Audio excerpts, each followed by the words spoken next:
যে ওয়াযকুর আবদানা দাউদা, আল্লাহ বলেছেন হে নবী তুমি দাউদ আমার একজন নবী ছিল, বান্দা ছিল, তাকে স্মরণ করো।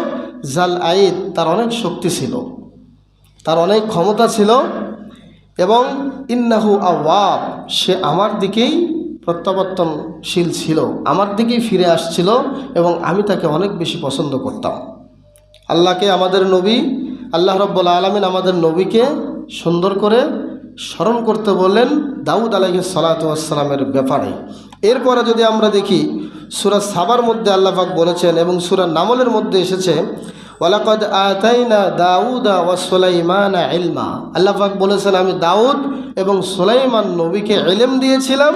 ওয়া শাদাদনা মুলকা, সূরা সাবার মধ্যে আসছে এটা, আর সূরা নামলের মধ্যে আসছে এইভাবে যে আমি সুলাইমান এবং দাউদকে ইলম দান করেছিলাম। আর সূরা সাবার মধ্যে আসছে যে ওয়ালাকাদ আতাইনা দাউদা মিন্না ফাদলা, আমি আল্লাহ তাআলা আমার পক্ষ থেকে দাউদকে ফজল দিয়েছিলাম, অনেক অনুগ্রহ দিয়েছিলাম। এবং সূরা সোয়াদের 10 নম্বর আয়াতে আল্লাহ পাক আরও বলেছেন ওয়া শাদাদনা মুলকা, আমি আল্লাহ তার রাজ্যটা অনেক শক্ত করেছিলাম।